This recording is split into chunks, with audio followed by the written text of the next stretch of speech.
ವೀಕ್ಷಕರೇ ನಮಸ್ಕಾರ.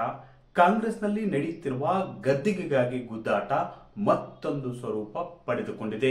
ಮುಂಬರುವ ದಿನಗಳಲ್ಲಿ ಎರಡು ಬಣಗಳ ನಡುವೆ ಶಕ್ತಿ ಪ್ರದರ್ಶನಕ್ಕೆ ಕರುನಾಡು ಸಾಕ್ಷಿಯಾಗಲಿದೆ ಎಂಬ ಮುನ್ಸೂಚನೆಗಳು ಡೆಲ್ಲಿಯಿಂದಲೇ ಸಿಗುತ್ತಿವೆ. ಸಿಎಂ ಸಿದ್ದರಾಮಯ್ಯನವರು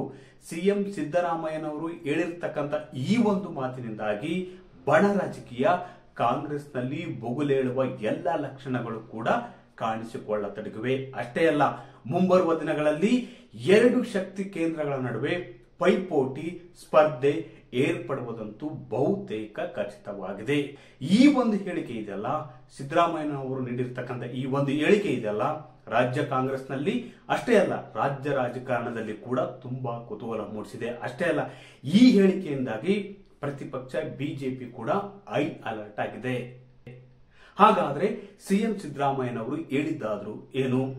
ರಜಪೂತರ ಹಾದಿ ಹಿಡಿದ್ರ ಸಿಎಂ ಸಿದ್ದರಾಮಯ್ಯನವರು? ಡಿಸಿಎಂ ಡಿಕೆ ಶಿವಕುಮಾರ್ ಅವರು ಮುಂದಿನ ನಡೆಯಾದ್ರು ಏನು? ವೀಕ್ಷಕರೇ, ಈ ಕುರಿತು ಮತ್ತಷ್ಟು ಮಾಹಿತಿ ನೀಡ್ತೀನಿ. ಅದಕ್ಕೂ ಮುನ್ನ ನಮ್ಮ ಚಾನೆಲ್ ಸಬ್ಸ್ಕ್ರೈಬ್ ಮಾಡಿ, ವಿಡಿಯೋ ಶೇರ್ ಮಾಡಿ, ಲೈಕ್ ಮಾಡಿ, ಕಾಮೆಂಟ್ ಮಾಡಿ. ಇವತ್ತು ಸಿಎಂ ಸಿದ್ದರಾಮಯ್ಯನವರು ರಾಷ್ಟ್ರೀಯ ಚಾನೆಲ್ ಒಂದಕ್ಕೆ ನೀಡಿದಂತಹ ಒಂದು ಸಂದರ್ಶನದಲ್ಲಿ ಒಂದು ಮಾತು ಸ್ಪಷ್ಟವಾಗಿ ಹೇಳಿದ್ದಾರೆ. ಅದೇನಪ್ಪ ಅಂದ್ರೆ, ಮುಂದಿನ 5 ವರ್ಷಗಳ ಕಾಲ ನಾನೇ ಸಿಎಂ ಆಗಿರಲಿದ್ದೇನೆ, ಯಾವುದೇ ಅಧಿಕಾರ ಹಂಚಿಕೆ ಸೂತ್ರ ಒಪ್ಪಂದ ನಡೆದಿಲ್ಲ ಅಂತ ಕಡಾಖಂಡಿತವಾಗಿ ಹೇಳುವ ಮೂಲಕ ಒಂದೇ ಕಲ್ಲಿಗೆ 2 ಹಕ್ಕಿಗಳನ್ನು ಒಡೆಯುವ ಕೆಲಸ ಸಿಎಂ ಸಿದ್ದರಾಮಯ್ಯನವರು ಮಾಡಿದ್ದಾರೆ. ಮೊದಲನೇದಾಗಿ ತಮ್ಮ ಪ್ರತಿಸ್ಪರ್ಧಿ ಆಗಿರ್ತಕ್ಕಂಥ, ಅದೇ ರೀತಿ ಸಿಎಂ ಹುದ್ದೆ ಮೇಲೆ ಕಣ್ಣಿಟ್ಟಿರ್ತಕ್ಕಂಥ ಡಿಸಿಎಂ ಡಿಕೆ ಶಿವಕುಮಾರ್ ಅವರಿಗೆ ಈ ಒಂದು ಸಂದೇಶವನ್ನು ಕಳಿಸುವಲ್ಲಿ ಅವರು ಯಶಸ್ವಿಯಾಗಿದ್ದಾರೆ. ಕಳೆದ 1 ವಾರದ ಹಿಂದೆ ಅಷ್ಟೇ ಚಿಕ್ಕಬಳ್ಳಾಪುರದಲ್ಲಿ ಇಂಥದ್ದೊಂದು ಮಾತಾಡಿದ್ರು. ಮುಂದಿನ 5 ವರ್ಷಗಳ ಕಾಲ ನಾನೇ ಸಿಎಂ ಆಗಿರಲಿದ್ದೇನೆ ಅಂತ ಹೇಳಿದ್ರು.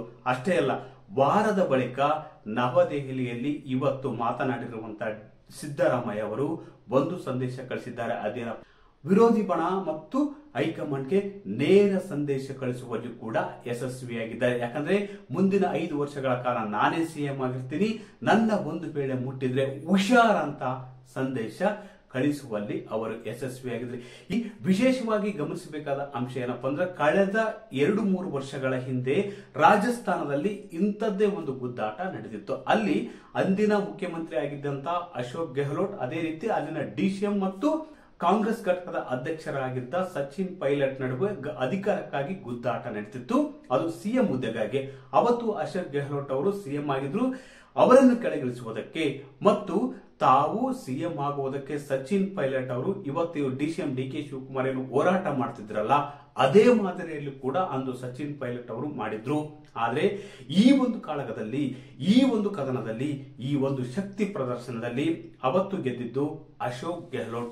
ಹೈಕಮಾಂಡ್ ನಾಯಕರಿಗೂ ಕೂಡ ಒಂದು ಬೆದರಿಕೆಯನ್ನು ಹಾಕಿದ್ರು. ಹೈಕಮಾಂಡ್ ನಾಯಕರಿಗೂ ಕೂಡ ನೇರ ಸಂದೇಶ ಕಳಿಸಿ 90 ಶಾಸಕರ ಬೆಂಬಲವನ್ನು ಪಡೆಯುವಲ್ಲಿ ಅವತ್ತು ಯಶಸ್ವಿಯಾಗಿದ್ರು. ಆದ್ರೆ ಹೈಕಮಾಂಡ್ ನಾಯಕರು ಸಚಿನ್ ಪೈಲಟ್ ಪರ ಒಲವಿದ್ರು ಕೂಡ ಸಂಖ್ಯಾಬಲದ ಪರಿಣಾಮವಾಗಿ ಅಧಿಕ ಸಂಖ್ಯೆಯಲ್ಲಿ ಶಾಸಕರು ಅಶೋಕ್ ಗೆಹ್ಲೋಟ್ ಬೆನ್ನಿಗೆ ನಿಂತಿದ್ದರಿಂದ ಅವತ್ತು ಅಶೋಕ್ ಗೆಹ್ಲೋಟ್ ಅವರು ಸಿಎಂ ಹುದ್ದೆಯನ್ನು, ಅಂದ್ರೆ ರಾಜಸ್ಥಾನದ ಸಿಎಂ ಹುದ್ದೆಯನ್ನು ಉಳಿಸಿಕೊಳ್ಳುವಲ್ಲಿ ಯಶಸ್ವಿಯಾಗಿದ್ರು. ಅದೇ ರೀತಿ ವಿರೋಧಿ ಪಡೆಯನ್ನು ಮಣಿಸುವಲ್ಲೂ ಕೂಡ ಯಶಸ್ವಿಯಾಗಿದ್ರು. ಹೈಕಮಾಂಡ್ ನಾಯಕರ ಕೆಲ ಬೆಂಬಲದಿಂದ ಹೋರಾಟ ಮಾಡಿದ್ರು ಕೂಡ ಸಚಿನ್ ಪೈಲಟ್ಗೆ ಯಾವುದೇ ಹುದ್ದೆ ಕೂಡ ದಕ್ಕಿರಲಿಲ್ಲ. ಆದ್ರೆ ಕರ್ನಾಟಕದಲ್ಲಿ ಕೂಡ ರಾಜಸ್ಥಾನ ಮಾದರಿಯ ಕಾಳಗ ಮುನ್ಸೂಚನೆಗಳು ಕಾಣಿಸತೊಡಗಿವೆ. ಅದೇ ರೀತಿ ಅವತ್ತು ಅಶೋಕ್ ಗೆಹ್ಲೋಟ್ ಅವರಿಗೆ 90 ಶಾಸಕರು ಬೆನ್ನಿಗೆ ನಿಂತಿದ್ರೆ, ಇವತ್ತು ಸಿಎಂ ಸಿದ್ದರಾಮಯ್ಯನವರಿಗೆ ಎಷ್ಟು ಸಂಖ್ಯೆಯ ಶಾಸಕರ ಬೆಂಬಲ ಇದೆ ಎಂಬ ಮಾತುಗಳು ಕೂಡ ತುಂಬಾ ಕುತೂಹಲ ಮೂಡಿಸಿವೆ. ಯಾಕಂದ್ರೆ ಪೈಪೋಟಿ ಏರ್ಪಡುವುದಂತೂ ಬಹುತೇಕ ಖಚಿತ. ಯಾಕಂದ್ರೆ ಸಿಎಂ ಸಿದ್ದರಾಮಯ್ಯನವರು ಮುಂದಿನ 5 ವರ್ಷಗಳ ಕಾಲ ನಾನೇ ಸಿಎಂ ಅಂತ ಹೇಳಿರುವುದರಿಂದ ಡಿಸಿಎಂ ಡಿಕೆ ಶಿವಕುಮಾರ್ ಅವರ ನಡೆ ಏನಾಗಿರಲಿದೆ ಎಂಬುದು ಕೂಡ ತುಂಬಾ ಕುತೂಹಲಕಾರಿಯಾಗಿದೆ. ಒಂದು ವೇಳೆ ಬಣ ರಾಜಕೀಯ ಅಧಿಕಾರಕ್ಕಾಗಿ ಕಿತ್ತಾಟ ಜೋರಾದ ಹೊತ್ತಲ್ಲಿ ಸಿಎಂ ಸಿದ್ದರಾಮಯ್ಯ ಪರ ಎಷ್ಟು ಸಚಿವರು, ಎಷ್ಟು ಶಾಸಕರು ನಿಂತಿರ್ತಾರೆ, ಅದೇ ರೀತಿ ಡಿಸಿಎಂ ಡಿಕೆ ಶಿವಕುಮಾರ್ ಪರ ಎಷ್ಟು ಶಾಸಕರು, ಎಷ್ಟು ಸಂಖ್ಯೆಯ ಸಚಿವರು ನಿಲ್ತಾರೆ ಎಂಬುದು ಕೂಡ ಇಲ್ಲಿ ಕುತೂಹಲ ಮೂಡಿಸಿದೆ. ಇದೆಲ್ಲದರ ನಡುವೆ ಸಿಎಂ ಸಿದ್ದರಾಮಯ್ಯನವರು ಇಂಥದ್ದೊಂದು ಹೇಳಿಕೆ ನೀಡುವುದಕ್ಕೆ ಪ್ರಮುಖವಾಗಿ ಕಾರಣ ಏನಪ್ಪಾ ಅಂದ್ರೆ, ರಣದೀಪ್ ಸುರ್ಜೇವಾಲಾ ಅವರು, ಅಂದ್ರೆ ರಾಜ್ಯ ಕಾಂಗ್ರೆಸ್ ಉಸ್ತುವಾರಿ ಆಗಿರ್ತಕ್ಕಂಥ ರಣದೀಪ್ ಸುರ್ಜೇವಾಲಾ ಅವರು ಕಳೆದ ವಾರ ಬೆಂಗಳೂರಿಗೆ ಆಗಮಿಸಿ ಶಾಸಕರ ಅಭಿಪ್ರಾಯ ಮತ್ತು ಸಮಸ್ಯೆಗಳನ್ನು ಆಲಿಸಿದ್ರು.